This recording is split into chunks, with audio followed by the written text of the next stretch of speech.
I'm James Rule. Welcome to the Lonely Leader podcast, where we help existing and aspiring leaders find clarity, build resilience, drive performance, and enhance fulfillment.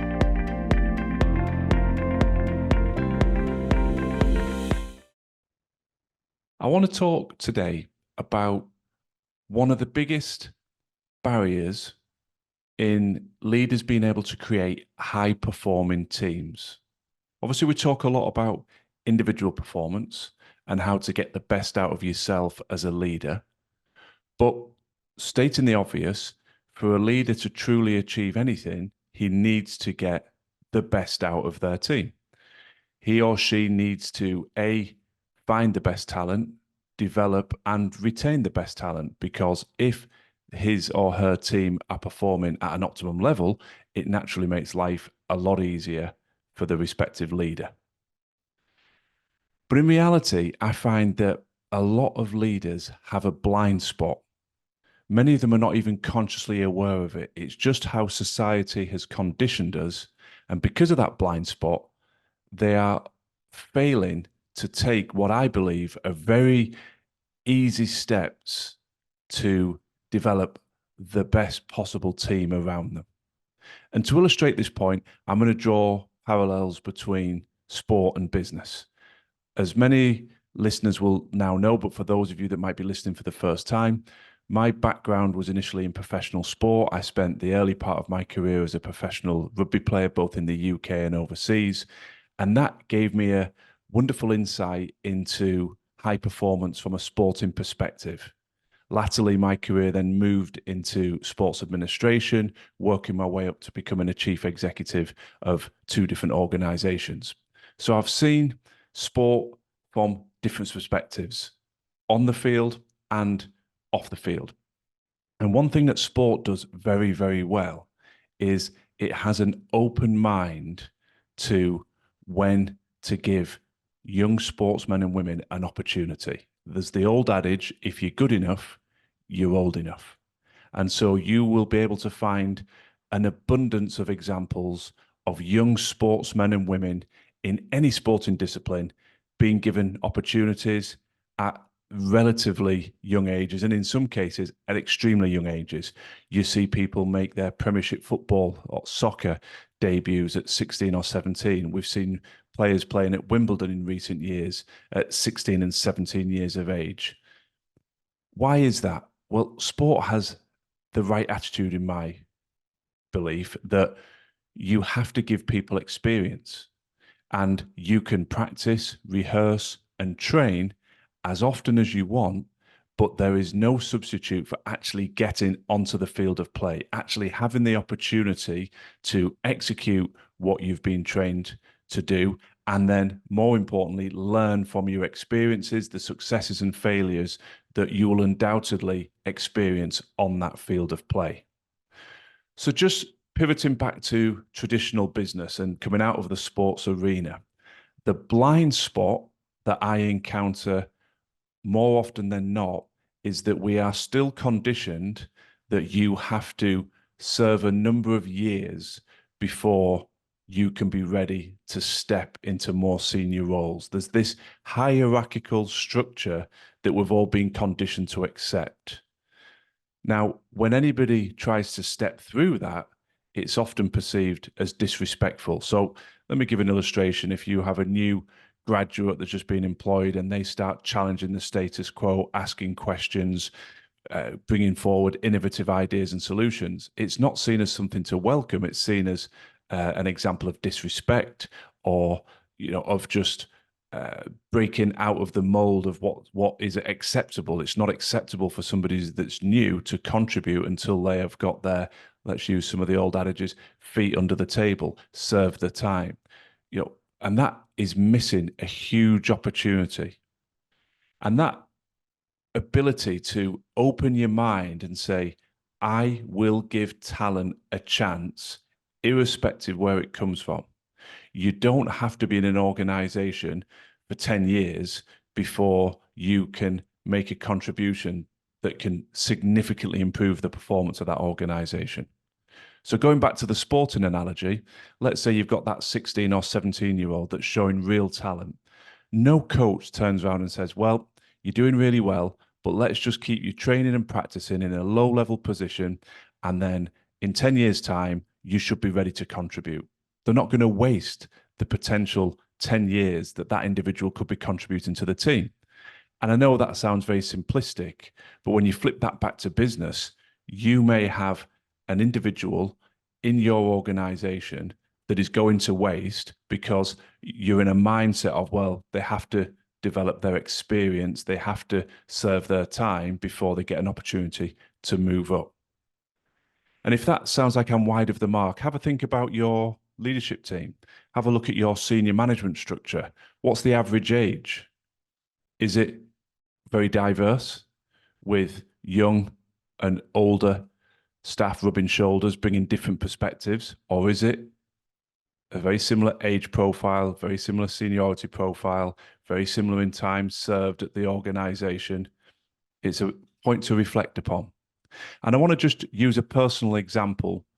I won't use any names to avoid embarrassing anybody, but during my tenure at one of the sports clubs where I was a chief executive, an opportunity arose to recruit a new head of retail. And the board were very much thinking of looking externally and recruiting somebody new into that very influential and important position. And I proposed an alternative. And that alternative was to promote from within. It was to promote somebody who at that stage was still only 19 years of age into a senior management position. So just winding the clock back, how did this come about? Well, when I stepped into the chief executive role, I was very much of the mindset that as a young man myself, I was still in my late 20s when I went into that role.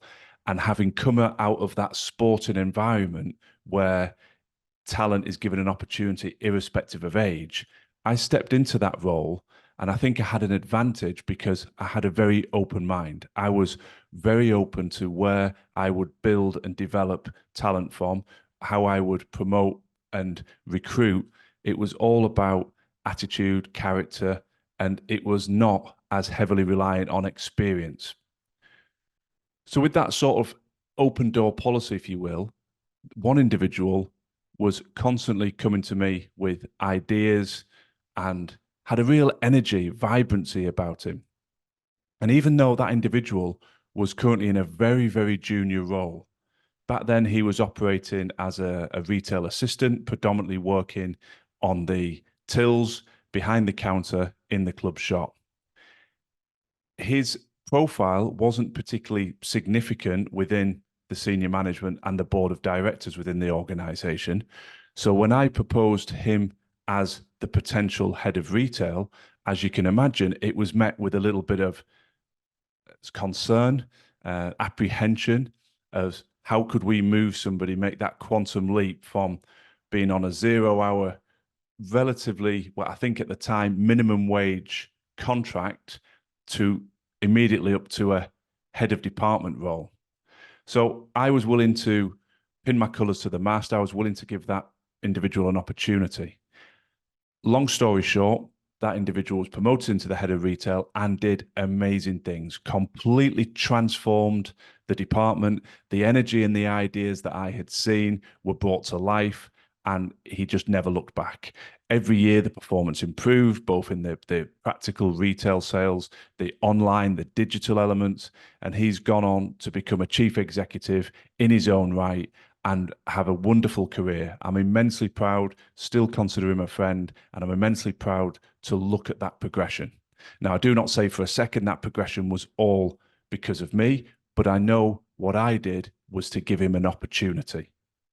So why am I using this example? Well, the traditional blind spot was articulated by some of the leadership team around me at the time. Well, hang on, can we give this individual a chance? He's only 19. He doesn't have any experience. What if it goes wrong? Surely he needs to do some more years of service before he's given this influential position. Now, my counter thought process was he's been in his role for a number of years already. He eats, sleeps, and breathes the department that he's in. I've heard his ideas. I like his ideas. I want to give those ideas a chance. And by giving him that opportunity, it was just like releasing the dam. The energy he brought, the transformation in his life, not just professionally, personally, it energized him to really start working out in a whole new way, transformed his whole body shape, lost a load of weight. He was just a positive influence throughout the organization, within his own family. So why are we not doing this simple step? Well, it's because we're all, in the main, are trapped by this mindset of we're fearful of giving young people an opportunity. We're fearful of giving people an opportunity before they've got the experience. But it is the classic chicken and egg. How many people listening to this have gone for an interview and said, well, sorry, we can't hire you till you've had more experience. But somebody has to give an individual experience so that they can gain experience. Otherwise, you get caught in this bizarre scenario of talented individuals not being given opportunities because they haven't yet got experience. So I suppose I'm talking to two individuals in this episode. Firstly, I'm talking to the leader to say, step back, look across your organization, and please reflect on where talented individuals currently sit and who has the potential to step up into the next rung of the leadership ladder, who has the potential to make a quantum leap and jump several steps up that ladder. For the aspiring leader, for the individual seeking to make a jump forward in their career, I'm also encouraging you to have the confidence, have the self-belief to put yourself forward. When I go back to the individual that became that head of retail, it wasn't that I had a forensic ability to look at every individual and identify the talent and potential. Yes, I was trying to keep my eyes and ears open, but the critical first step was that individual put himself forward. He made sure he was on my radar. He made sure he brought ideas and opportunities to me frequently. And naturally, the more he did that, the more I became intrigued and curious to explore those and understand what he could potentially bring to the organization. So it's all well and good to sit back and say, well, people will see me, people will recognize me, and the doors will open. That's not real life. You have to go and present yourself at that door. So if you are listening to this and you think, yeah, I've got ideas and I've got abilities to improve as an individual in the organization, make sure you find an opportunity in your performance appraisal or in an informal coffee to let the people above you know the ideas that you want to bring to the table. And to really make this part of the DNA of an organization, it's the ultimate win-win. What leaders need to be doing is actively engaging and actively listening with all members of their team. It's very easy to work on that traditional, pyramid hierarchy where you're only taking feedback and the proverbial temperature of the organization from the management team or the senior leaders directly beneath you. I think it's important for every leader to step outside of that traditional structure and find opportunities to go lower down into that structure, to get down to the grassroots of the organization and find opportunities to engage and talk with as wide a cross-section of your employee base as possible. Now, why is this a win-win? Well, the very fact that you're taking the time to do that gives an enormous sense of value to the recipient. The fact that one of their senior leaders is taking the time to engage with them, to seek their opinions, gives them a huge lift. It's a real X factor for their motivation and their desire to bring the best versions of themselves to the role. So that is a win-win for them as an individual. It's a win for the organization. It's also a wonderful way for leaders to potentially come across great ideas, great pieces of innovation that perhaps, for whatever reason, haven't filtered up through the traditional structure via their management team and to them. So it gives you that chance just to look where some of the best ideas can come from. And again, going back to the sporting or the business analogy, sometimes we can't see the wood for the proverbial trees. That's not a criticism. When people have been in an organization for a long time, it happens. You have a certain way of operating, a certain way of tackling issues. And when you bring fresh, new perspective in, whether that's someone making their debut in a sporting team, or whether that's someone starting their onboarding process at a new organization, that fresh perspective comes without any of that bias to previous strategies, previous ways of working.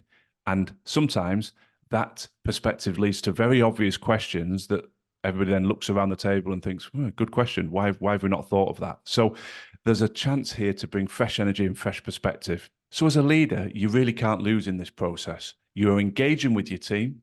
You are enhancing their level of motivation, their sense of value by taking the time to engage with them. You are opening up a channel for potential new ideas, sources of innovation that can improve your ability to set strategy and to improve the overall performance of the business. And thirdly, you potentially will identify that diamond in the rough, that individual that I've alluded to earlier, with huge potential that is sitting in full view of the rest of the organization. But for whatever reason, there's a blind spot that's prevented somebody giving that individual an opportunity.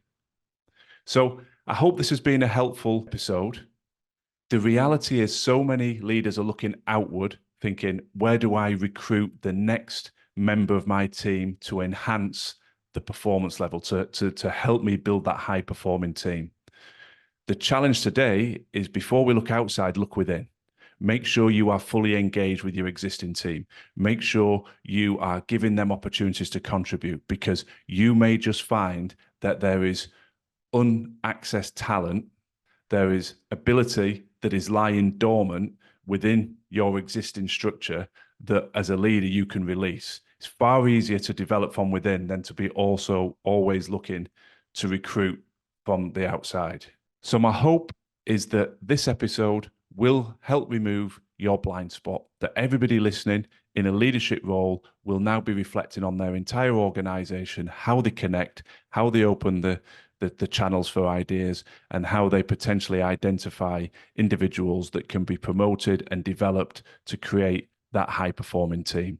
Equally, for those individuals striving to move up that career ladder, I hope I've given you the confidence to step forward, to connect with those above you, to present ideas.